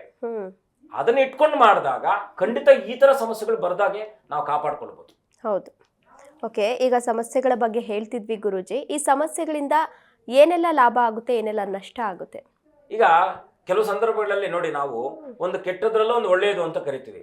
ಈಗ ಈಗ ಇಷ್ಟೆಲ್ಲ ಕಾದಿದ್ದಕ್ಕೆ ಲಾಭ ಏನಾಗುತ್ತೆ ಅಂದ್ರೆ, ಕರೆಕ್ಟ್ ಆಗಿ ಸರಿಯಾದ, ಇವಾಗ ಯಾವಾಗ್ಲೂ ಅವರ ಒಂದು 20 ರೂಪಾಯಿಗೆ ಒಂದು ವಸ್ತು ಕರ್ಕೊಂಡಿದ್ರು ಅಂತ, ಈಗ ಶೇರ್ ಮಾರ್ಕೆಟ್ ಅಂತ ನಾವೆಲ್ಲ ಏನ್ ಮಾತನಾಡ್ತೀವಿ ಅದನ್ನ ಬಗ್ಗೆ ಆಮೇಲೆ ಮಾತನಾಡೋಣ. ಯಾಕಂದ್ರೆ ಎಲ್ಲರಿಗೂ ಕೂಡ ಇನ್ವೆಸ್ಟ್ಮೆಂಟ್ ಅಂತಕ್ಕಂಥ ಒಂದು ಭಾವನೆ ಇರುತ್ತೆ. ಈಗ ಅವ್ರು ಯಾವಾಗ್ಲೂ ಅವ್ರ ತಾತ ತಗೊಂಡಿದ್ದು 1 ರೂಪಾಯಿ, 10 ರೂಪಾಯಿ, 100 ರೂಪಾಯಿ, 1000 ರೂಪಾಯಿ ಒಡವೆ ಇವತ್ತು ಭೂಮಿ ಲಕ್ಷ ಕೋಟ್ಯಾಂತರ ರೂಪಾಯಿ ಆಗ್ಬಿಟ್ಟಿದೆ. ಸೊ ಹಂಗ್ ನೋಡಿದ್ರೆ ನಾವು ಆ ಕಾದಿದ್ದಕ್ಕೆ ಅವ್ರಿಗೆ ಇವತ್ತು ಲಾಭ ಸಿಗ್ತಾ ಇದೆ, ದುಪ್ಪಟ್ಟು ಲಾಭ ಸಿಗ್ತಾ ಇದೆ. ಆದ್ರೆ ಅವ್ರು ಯಾವತ್ತೋ ಆ ಬದುಕನ್ನ ನಾವು ಅಲ್ಲೇ ಅವ್ರು ಕಂಡ್ಕೊಂಡು ಬಂದಿದ್ದಿದ್ರೆ ಅವತ್ತೇ, ಇವಾಗ ಫಾರ್ ಎಕ್ಸಾಂಪಲ್ ಅವತ್ತಿಗೆ ಅವರೆಲ್ಲ ಡಿಸ್ಟ್ರಿಬ್ಯೂಟ್ ಆಗ್ಬಿಟ್ಟು ಅದನ್ನೆಲ್ಲ ಆಸ್ತಿ ವಿವಾದಗಳೆಲ್ಲ ಇತ್ಯರ್ಥ ಆಗ್ಬಿಟ್ಟಿದ್ರೆ ಅವ್ರ ಬದುಕನ್ನ ಇನ್ನೊಂದಷ್ಟು ಉತ್ತಮ ಮಾರ್ಗಕ್ಕೆ ಕರ್ಕೊಂಡು ಹೋಗ್ತಿದ್ರು. ಈಗ ಅವ್ರದೇ ಇಷ್ಟು ದಿನಗಳ ಸಮಯ ವ್ಯರ್ಥ ಆಯ್ತು, ಮತ್ತೆ ಎಲ್ಲ ಇದ್ದಾಗ ಆರೋಗ್ಯ ಇಲ್ಲ ಅಂದಾದಾಗ ಏನ್ ಮಾಡ್ಲಿಕ್ಕಾಗುತ್ತೆ? ಹಾಗಾಗಿ ಒಂದೆಡೆ ನಮಗೆ ಆರೋಗ್ಯದ ದೃಷ್ಟಿಯಿಂದ ನೋಡಿದಾಗ ಇದು ನಮ್ಗೆ ಸಿಗ್ಲಿಲ್ಲಲ್ಲ ಅಂತಕ್ಕಂಥ ಭಾವನೆ ಬರುತ್ತೆ, ಇನ್ನೊಂದೆಡೆ ಇಷ್ಟು ದಿನಗಳ ಕಾದಿದ್ದಕ್ಕೆ ಸಿಕ್ಕಿದೆ ಅಂತ ಬರುತ್ತೆ. ಆದ್ರೆ ಇದನ್ನೆಲ್ಲ ಮುಕ್ತಿಯನ್ನು ಕಾಣಬೇಕಾದ್ರೆ ಪ್ರತಿ ಮನೆಯಲ್ಲೂ ಕೂಡ ನಾನು ಹೇಳೋದು ಒಂದೇ ಒಂದು ಮಾತು, ಕಾಲಭೈರವನ ಆರಾಧನೆಯನ್ನು ಮಾಡಿ. ಓಕೆ ಗುರುಜಿ, ಈಗ ಕೆಲವೊಂದಷ್ಟು ಸಮಸ್ಯೆಗಳು ಬಂದ್ರೆ ಅದಕ್ಕೆ ಸಮಸ್ಯೆಗೆ ಪರಿಹಾರ ಸಿಗುತ್ತೆ, ಇನ್ನು ಕೆಲವೊಂದಷ್ಟು ಸಮಸ್ಯೆಗಳು ಹೋಗೋದೇ ಇಲ್ಲ, ಒಂದು ಸಲ ಬಂತು ಅಂದ್ರೆ ಅದು ಹೋಗೋದೇ ಇಲ್ಲ, ಇದಕ್ಕೆ ಕಾರಣ ಏನು? ಅದಕ್ಕೆ ನಾವು ಯಾಕಂದ್ರೆ ಪ್ರತಿಶತ ನಾವು ಆಲೋಚನೆ ಮಾಡಿದಾಗ 100ಕ್ಕೆ 70% ನಮಗೆ ಪರಿಹಾರಗಳು ಸಿಕ್ಕಿದ್ರೆ 30% ಸಿಗೋದಿಲ್ಲ. ಅವ್ರದ್ದು ಯಾಕಂದ್ರೆ ಜನ್ಮಾಂತರಗಳಿಂದ ಬಂದಿರತಕ್ಕಂಥ ಪಾಪ ದೋಷಾದಿಗಳೇನಿದ್ದಾವೋ ಅದನ್ನು ಮತ್ತೆ ಕ್ಯಾರಿ ಮಾಡಬೇಕಾಗುತ್ತೆ. ಅದಕ್ಕೆ ಮುಕ್ತಿ ಏನಪ್ಪಾ ಅಂದ್ರೆ, ಎಲ್ಲದಕ್ಕೂ ಕೂಡ ಅತ್ಯಂತ ಸುಪ್ರಸಿದ್ಧವಾಗಿ ಪರಮೇಶ್ವರನ ಅವತಾರದಲ್ಲಿ ಅತೀ ಶಕ್ತಿಪ್ರದವಾದಂಥ ಅವತಾರ ಯಾವ್ದಪ್ಪ ಅಂದ್ರೆ, ಕಾಲಭೈರವನಿಗಿಂತನೂ ಮಿಗಿಲಾಗಿರ್ತಕ್ಕಂಥ ಒಂದು ಅವತಾರ ಯಾವ್ದಪ್ಪ ಅಂದ್ರೆ ಅದು ಸಾಕ್ಷಾತ್ ವೀರಭದ್ರನ ಅವತಾರ. ಅವನು ಮೋಕ್ಷ ಕೊಡ್ತಾನೆ. ವೀರಭದ್ರ ಎಲ್ಲ ಸಮಸ್ಯೆಗಳಿಗೂ ಮೋಕ್ಷ ಕೊಡ್ತಾನೆ. ಕಾಲಪುರುಷನ, ಯಾಕಂದ್ರೆ ಕಾಲಪುರುಷನ ಏನಪ್ಪಾ ಅಂದ್ರೆ ಪರಮೇಶ್ವರನೇ ಕಾಲಪುರುಷನಾಗಿದ್ರು ಕೂಡ ಪರಮೇಶ್ವರ ಏನ್ ಮಾಡ್ತಾನೆ, ಕಾಲಪುರುಷನಾಗಿ ಕಾಲದ ಅನುಸಂಧಾನದಲ್ಲಿ ಏನೇನ್ ಮಾಡ್ಬೇಕು ನಿಮಗೆ ಮಾಡ್ಕೊಡ್ತಾನೆ, ಒಂದು ಚೌಕಟ್ಟು. ವೀರಭದ್ರ ಹಂಗಲ್ಲ. ಭದ್ರಕಾಳಿ ಸಮೇತನಾಗಿರ್ತಕ್ಕಂಥ ವೀರಭದ್ರನ ಆರಾಧನೆ ಮಾಡೋದ್ರಿಂದ ಖಂಡಿತ ನಿಮ್ಮ ಬದುಕಿನಲ್ಲಿ ಈ ಸಮಸ್ಯೆಗಳಿದ್ದರು, ಜಮೀನಿಗೆ ಸಮಸ್ಯೆ ಪಟ್ಟಿರ್ತಕ್ಕಂಥವರು, ಜಮೀನಿಗೆ ಸಂಬಂಧಪಟ್ಟಂತ ತೊಂದರೆಗಳಲ್ಲಿ ಬಳಲ್ತಾ ಇದ್ದಂಥವರು, ಆರೋಗ್ಯದ ಸಮಸ್ಯೆಗಳಲ್ಲಿ ಬಳಲ್ತಾ ಇದ್ದಂಥವರು, ಈ ತರ ಯಾರೇ ವ್ಯಕ್ತಿಗಳಾಗಿದ್ದರೂ ಕೂಡ ಸಾಕ್ಷಾತ್ ವೀರಭದ್ರನನ್ನ ಮೊರೆ ಹೋದಾಗ ಖಂಡಿತ ಪರಿಹಾರ ಸಿಗುತ್ತೆ. ಇದು ನನ್ನ ಸ್ವಂತ ಅನುಭವದ ಮೇಲೆ ಹೇಳ್ತಾ ಇರ್ತಕ್ಕಂಥ ಮಾತು. ಏನು ಬೇಡ, ವೀರಭದ್ರ ಅಂದ್ರೆ ಸಾಕ್ಷಿ ಪರಮೇಶ್ವರನೇ, ಆದ್ರೆ ರೂಪಗಳು ಬೇರೆ. ಆ ಸ್ಥಾನ ಅದೇ. ಈಗ ಒಂದು ಚೀಫ್ ಮಿನಿಸ್ಟರ್ ಸ್ಥಾನ ಅದೇ, ಹಿಂದೆ ಯಾರೋ ಒಬ್ಬ ವ್ಯಕ್ತಿ ಅದ್ರ ಮೇಲೆ ಕೂತ್ಕೊಂಡಿದ್ರು, ಇವತ್ತು ಯಾರೋ ಒಬ್ಬ ವ್ಯಕ್ತಿ ಕೂತ್ಕೊಂಡಿದ್ದಾರೆ. ವ್ಯಕ್ತಿಗಳಲ್ಲಿ ವ್ಯತ್ಯಾಸಗಳಿರುತ್ತೆ ಹೊರತು ಆ ಕ್ಷೇತ್ರದಲ್ಲಿ ವ್ಯತ್ಯಾಸ ಇರಲ್ಲ. ಅದು ಸಾಕ್ಷಾತ್ ಪರಮೇಶ್ವರ. ಹಾಗಾಗಿ ವೀರಭದ್ರನ ಆರಾಧನೆ ಮಾಡೋದ್ರಿಂದ ವೀರಭದ್ರನಿಗೆ ಈ ತರ ಸಮಸ್ಯೆಗಳಲ್ಲಿ ಬಳಲ್ತಾ ಇದ್ದಾರೆ, ಕೋರ್ಟ್ ಕೇಸು ಸಮಸ್ಯೆ, ಇದರದೆಲ್ಲ ಸಮಸ್ಯೆಗಳಿದೆ ಅಂತ ಇಟ್ಕೊಳ್ಳಿ. ನೇರವಾಗಿ ವೀರಭದ್ರನ ಸನ್ನಿಧಾನಕ್ಕೆ ಮಂಗಳವಾರ ಹೋಗಿ ಈ ಒಂದು ಸಮಸ್ಯೆಗಳನ್ನ ವೀರಭದ್ರನಿಗೆ ಫಸ್ಟ್ ಒಪ್ಪಿಸ್ಬಿಟ್ಟು ಬರ್ಬೇಕು. ಒಂದು ಲೆಟರ್ ಬರ್ಕೊಂಡು ಹೋಗಿ ಉಂಡಿಯಲ್ಲಿ ಎಲ್ಲ ನಿಮ್ಮ ಈ ಸಮಸ್ಯೆಗಳನ್ನೆಲ್ಲ ಹೋಗಿ ಮಂಗಳವಾರ ನೀವು ವೀರಭದ್ರನ ಸನ್ನಿಧಾನಕ್ಕೆ ಹೋಗಿ, ಯಾವ್ದಾದ್ರು ಅದು ಸುಪ್ರಸಿದ್ಧ ವೀರಭದ್ರ ಕ್ಷೇತ್ರಗಳಿದ್ದಾವೆ, ಆ ಕ್ಷೇತ್ರಕ್ಕೆ ಹೋಗಿ ನೀವೆಲ್ಲ ಲೆಟರ್ ಅಲ್ಲಿ ಬರೆದು ಬಿಟ್ಟು ಭಗವಂತನಿಗೆ ಅರ್ಪಣೆ ಮಾಡಿ ಒಂದಷ್ಟು, ಯಾಕಂದ್ರೆ ಧನಮೂಲಂ ಇದಂ ಜಗತ್ ಕಾಂಚನಂ ಕರ್ಮ ವಿಮೋಚನಂ ಅಂತ ಒಂದಷ್ಟು ದುಡ್ಡು ಹರಕೆ ಅಂತ ನಾವೇನಂತೀವೋ ಹರಕೆ ಅವನ ಹತ್ರ ಇಟ್ಬಿಟ್ಟು ಬಂದು ನೋಡಿ, ಅಪ್ಪ ನೀನ್ ಈ ಕೆಲಸ ನನಗೆ ಮಾಡಿ ಕೊಡು. ನೀನು ಮಾಡಿದ ನಂತರ ಅವನ ಹತ್ರ ಹೇಗಿರ್ಬೇಕಂದ್ರೆ ವೀರಭದ್ರನ ಹತ್ರ ನೀನ್ ನನಗೆ ಮಾಡಬೇಕು ಅಂತ ಹೇಳ್ಬೇಕು, ಮಾಡಿಕೊಡ್ತಾನೆ. ಅದೇ ಇಂಪಾರ್ಟೆಂಟ್ ಇಲ್ಲಿ. ಹಾಗಾಗಿ ಆ ಶ್ರದ್ಧೆ ಮತ್ತು ಭಕ್ತಿಯಿಂದ ಏನೋ ಹೋಗ್ಬಿಟ್ಟು ದುರಂಕಾರದಿಂದ ಏನೋ ಅಹಂಕಾರದಿಂದ ಹೋಗಿ ಮಾತನಾಡಿದ್ರೆ ಆಗಲ್ಲ. ದೇವರ ಹತ್ರ ಶ್ರದ್ಧಾ ಭಕ್ತಿ ಭಾವದಿಂದನೇ ಮಾತನಾಡ್ಬೇಕು. ಅಂದ್ರೆ ಸ್ವಲ್ಪ ದೇವರಿಗೆ ಆಪ್ಯತೆ ಇರ್ಬೇಕು. ಹಾಗಾಗಿ ವೀರಭದ್ರನ ಸನ್ನಿಧಾನಕ್ಕೆ ಹೋಗಿ ಒಂದು ಬೂದು ಗುಂಬಳಕಾಯಿ ತಗೊಂಡು ಹೋಗಿ, ಯಾವಾಗ ಕೆಲಸ ಆದ್ಮೇಲೆ ನೀವು ಏನ್ ಮಾಡ್ತಾ ಇದ್ದೀರಾ, ಕೆಲಸಕ್ಕಿಂತ ಮುಂಚೆ 11 ರೂಪಾಯೋ 101 ರೂಪಾಯೋ 108 ರೂಪಾಯೋ ನಿಮ್ ಶಕ್ತಿ, 1000 ರೂಪಾಯಿ, ಕೋಟಿ ರೂಪಾಯಿ ಹಾಕಿ, ಏನು ತೊಂದರೆ ಇಲ್ಲ ಇದ್ರೆ ಹಾಕಿ ನೀವು ದೇವರಿಗೆ ಮರೆಯನ್ನ ಲೆಟರ್ ಕ್ಲೀನ್ ಆಗಿ ಲೆಟರ್ ಅಲ್ಲಿ ಬರೆದು ಬಿಟ್ಟು ಎಲ್ಲ ವಿಚಾರಗಳನ್ನ ಬರೆದು ಸಮಸ್ಯೆ ಇದೆ ಎಲ್ಲ ಸಮಸ್ಯೆಗಳನ್ನ ಬರೆದು ಲೆಟರ್ ಫೋಲ್ಡ್ ಮಾಡಿ, ಹೇಗೆಂದ್ರೆ ಈಗೊಂದು ಫೋಲ್ಡ್ ಅಂದ್ರೆ 3 ಫೋಲ್ಡ್ ಮಾಡ್ಬೇಕು. ಅದನ್ನ ಒಂದು 3 ಭಾಗ ಮಾಡ್ಕೋಬೇಕು. ಹಿಂಗಿರುತ್ತೆ, ಹಿಂಗೊಂದು 3 ಭಾಗ ಮಾಡ್ಕೊಡ್ಬೇಕು. ಒಂದ್ ಭಾಗ, 2 ಭಾಗ, 3 ಭಾಗ. ಈ ಮೊದಲನೇ ಬಲಗಡೆ ಇರೋ ಭಾಗ ಮಧ್ಯಕ್ಕೆ ಮಡಿಸಿ, ಎಡಗಡೆ ಭಾಗ ಮೇಲಕ್ಕೆ ಮಡಚ್ಬೇಕು. ಮಡಚ್ಬಿಟ್ಟು ಮಧ್ಯದಲ್ಲಿ ದುಡ್ಡು ಇಡಬೇಕು. ದುಡ್ಡು ಇಟ್ಬಿಟ್ಟು ಉಂಡಿಯಲ್ಲಿ ಹಾಕಿ ಒಂದು ಕುಂಬಳಕಾಯಿ ದೇವ್ರ ಹತ್ರ ಇಟ್ಬಿಟ್ಟು ವಾಪಸ್ ತಗೊಂಡ್ ಬರ್ಬೇಕು. ತಗೊಂಡ್ ಬಂದು ನಿಮ್ದು ಏನೋ ಭೂಮಿ ಸಮಸ್ಯೆ ಇದೆ ಅಂತ ಇಟ್ಕೊಳ್ಳಿ. ಈ ಸಮಸ್ಯೆಗೆ ನೀವು ಅದ್ರಲ್ಲಿ ಏನ್ ಹಾಕ್ಬೇಕಪ್ಪ ಅಂದ್ರೆ ಉಪ್ಪು ಮತ್ತೆ ಕರಿಮೆಣಸು. ಯಾವಾಗ ಹಾಕ್ಬೇಕು, ಅದನ್ನ ಭೂಮಿಯನ್ನು ಮಾಡ್ಲಿಕ್ಕೆ ಹೋದಾಗ ಭೂಮಿ ಸಮಸ್ಯೆಗಳಿದೆ ಅಂದಾಗ ಆ ಭೂಮಿಯ ಸಂದರ್ಭದಲ್ಲಿ ಉಪ್ಪು ಮತ್ತೆ ಕರಿಮೆಣಸನ್ನ ಓಪನ್ ಮಾಡ್ಬಿಟ್ಟು ಅದ್ರಲ್ಲಿ ಹಾಕಿ ಸುತ್ತು ಒಂದು ಪ್ರಾಕಾರ ಬಂದು, ಅಂದ್ರೆ ಭೂಮಿ ಮೇಲೆ ಅದನ್ನ ಹಾಕಬೇಕು. ಈಗ ಯಾವ್ದೋ ಭೂಮಿ ವ್ಯವಹಾರ ನಿಂತೋಗಿದೆ, ಅಣ್ಣ ತಮ್ಮದ್ರ ಮಧ್ಯದಲ್ಲಿ ವೈಮನಸ್ಸುಗಳು ಬಂದು ನಿಂತೋಗ್ಬಿಟ್ಟಿದೆ. ಅದು ಅದಕ್ಕೆ ಏನ್ ಮಾಡ್ಬೇಕು, ಉಪ್ಪು ಮತ್ತೆ ಕರಿಮೆಣಸನ್ನ ಆ ಕುಂಬಳಕಾಯಿ ಓಲ್ ಮಾಡಿ ಅದ್ರಲ್ಲಿ ಹಾಕ್ಬಿಟ್ಟು ಪ್ರಾರ್ಥನೆ ಮಾಡಿ ಸುತ್ತು ಒಂದು ಪ್ರದಕ್ಷಿಣೆ ಬಂದು ದಕ್ಷಿಣ ಮುಖದಲ್ಲಿ, ದಕ್ಷಿಣ ಭಾಗದಲ್ಲಿ ಅದನ್ನ ಹೊಡಿಬೇಕು. ಹೊಡೆದ್ಬಿಟ್ಟು ಬಂದು ಆಯ್ತಂದ್ರೆ ಅಲ್ಲಿಂದ ಅವ್ರಿಗೆ ಕನಿಷ್ಠ 21 ದಿನದಿಂದ ಪ್ರಾರಂಭ ಆಗುತ್ತೆ. ಆದ್ರೆ ನಿರಂತರವಾಗಿ ವೀರಭದ್ರನ ಪ್ರಾರ್ಥನೆಯಲ್ಲಿ ಇರ್ಬೇಕು. ಅವ್ರು ಹಾಕೊಂಡು ಬಂದ್ಬಿಟ್ಟಿದ್ವಿ ದೇವ್ರು ಮಾಡ್ತಾರೆ ಅಂತಲ್ಲ. ನೀವು ದೇವರನ್ನ ಅನುದಿನ ಅಪ್ಪ ನಿನ್ಗೆ ಒಪ್ಸಿದ್ದೀನಿ, ನನ್ಗೆ ಯಾವಾಗ ಫಲ ಕೊಡ್ತೀಯಾ ಅಪ್ಪ ನಿನ್ಗೆ, ಯಾಕಂದ್ರೆ ರಿಸಲ್ಟ್ ಕಾಯ್ತೀವಲ್ವ ನಾವು ಪತ್ರಿಕೆ 1 ವರ್ಷ ಓದ್ಬಿಟ್ಟು ಎಕ್ಸಾಮ್ ಬರೆದ್ಬಿಟ್ಟು ಅಲ್ಲಿ ಕೊಡ್ತೀವಿ. ಅವರು ಅಲ್ಲಿ ಏನ್ ಮಾಡ್ತಾರೆ, ಕ್ರಾಸ್ ವೆರಿಫಿಕೇಶನ್ ಮಾಡ್ತಾ ಇರ್ತಾರೆ. ಕೊಟ್ಟಂತ ಅದೇನು ಕ್ರಾಸ್ ವೆರಿಫಿಕೇಶನ್ ಆಗ್ತಾ ಇರುತ್ತೆ. ಅದಾದ್ಮೇಲೆ ರಿಸಲ್ಟ್ ಬರುತ್ತೆ. ಖಂಡಿತ ಶುಭಪ್ರದವಾದಂತ ರಿಸಲ್ಟ್ ಬಂದೇ ಬರುತ್ತೆ. ನನ್ನ ಅನುಭವದಲ್ಲಿ ಹೇಳ್ತಾ ಇರ್ತಕ್ಕಂಥ ಮಾತು. ಅದನ್ನು ಮಾಡಿ. ಎರಡನೇದು, ಆರೋಗ್ಯ ಸಮಸ್ಯೆ ಇದೆ, ಇದಕ್ಕೇನ್ ಹಾಕ್ಬೇಕು, ಬಿಳಿ ಸಾಸಿವೆ ಯುಕ್ತವಾಗಿ ಬಿಳಿ ಸಾಸಿವೆ ಮತ್ತು ಮೆಣಸಿನಕಾಯಿ, ಒಣಮೆಣಸಿನಕಾಯಿಯನ್ನ ಅದ್ರಲ್ಲಿ ಹಾಕ್ಬೇಕು. ಹಾಕ್ಬಿಟ್ಟು ಮನೆಯಲ್ಲಿ ಇರತಕ್ಕಂಥ ಎಲ್ಲ ಸಮಸ್ಯೆಗಳನ್ನ ಪರಿಹಾರ ಆಗ್ಬೇಕಂತ ಹೇಳಿ ಅಲ್ಲಿ ಬರ್ದಿಟ್ಟು ಬಂದಿದ್ವಿ ಎಲ್ಲ ಮನೆಯಲ್ಲಿ ಸಮಸ್ಯೆಗಳನ್ನ. ಇಲ್ಲಿ ಏನ್ ಮಾಡ್ಬೇಕು, ಈ ಎಲ್ಲಾ ಸಮಸ್ಯೆಗಳು ಪರಿಹಾರ ಆಗ್ಲಿ ಅಂತ ಹೇಳಿ ಇದು ಬಿಳಿ ಸಾಸಿವೆ ಮತ್ತೆ ಮೆಣಸಿನಕಾಯಿ ಇದ್ರಲ್ಲಿ ಹಾಕಿ ಮನೆಯಲ್ಲೆಲ್ಲ ಇರ್ತಕ್ಕಂಥ ಎಲ್ಲ ಸದಸ್ಯರಿಗೂ ಕೂಡ ನೀವು ಅದನ್ನ ಇಳಿ ತೆಗೆದು ತಗೊಂಡು ಹೋಗಿ ಎಲ್ಲಿ ಹೊಡಿಬೇಕು, ಅದೇ ಇಂಪಾರ್ಟೆಂಟ್, ಸ್ಮಶಾನದ ಹತ್ರ ಹೊಡಿಬೇಕು. ಸ್ಮಶಾನದ ಸಮೀಪ ಎಲ್ಲಾದ್ರೂ ಆಗ್ಲಿ ಒಂದ್ ಜಾಗದಲ್ಲಿ ಹೊಡೆದ್ಬಿಟ್ಟು ಬಂದ್ಬಿಟ್ರೆ ಅಲ್ಲಿಂದ 60 ದಿನಗಳಲ್ಲಿ ಅವ್ರಿಗೆ ದೀರ್ಘಕಾಲದ, ಯಾಕಂದ್ರೆ ಸಂಚಿತ ಕರ್ಮಗಳು ಏನೇ ಇದ್ರೆ ಅದು ಕನಿಷ್ಠ ಪ್ರತಿಶತ 60% ಆದ್ರೂ ಕಡಿಮೆ ಆಗುತ್ತೆ. ಇದು ಶತಸಿದ್ಧವಾದಂತ ಪರಿಹಾರ ಮಾಡ್ಲಿ, ಶುಭವಾಗುತ್ತೆ. ಓಕೆ, ಧನ್ಯವಾದ ಗುರೂಜಿ. ಕಾರ್ಯಕ್ರಮದಲ್ಲಿ ಭಾಗಿಯಾಗಿ ಮನುಷ್ಯನ ಜೀವನದಲ್ಲಿ ಅದರಲ್ಲೂ ಪ್ರಮುಖವಾಗಿ ಕುಟುಂಬದಲ್ಲಿ ಬರುವಂತಹ ಸಮಸ್ಯೆಗಳು ಯಾವು ಶಾಶ್ವತವಾಗಿ ಇರುತ್ತೆ, ಅಂದರೆ ದೀರ್ಘಕಾಲದವರೆಗೆ ಯಾವ್ಯಾವ ಸಮಸ್ಯೆಗಳು ಇರುತ್ತೆ ಅನ್ನೋದ್ರ ಬಗ್ಗೆ ತಿಳಿಸ್ಕೊಟ್ಟಿದ್ದಕ್ಕಾಗಿ ತಮಗೆ ತುಂಬು ಹೃದಯದ ಧನ್ಯವಾದಗಳು ಗುರೂಜಿ. ಶುಭಂ ಭೂಯಾತ್, ಲೋಕ ಸಮಸ್ತ ಸುಖಿನೋ ಭವಂತು. ನೋಡಿದ್ರಲ್ಲ ವೀಕ್ಷಕರೇ, ಇದಾಗಿತ್ತು ಈ ಹೊತ್ತಿನ ವಿಶೇಷ ಕಾರ್ಯಕ್ರಮ. ಇನ್ನು ಹೆಚ್ಚಿನ ವಿಶೇಷ ಕಾರ್ಯಕ್ರಮಗಳಿಗಾಗಿ ನೋಡ್ತಾ ಇರಿ ಜೀ ಕನ್ನಡ ನ್ಯೂಸ್, ಸತ್ಯವೇ ಸುದ್ದಿಯ ಜೀವಾಳ.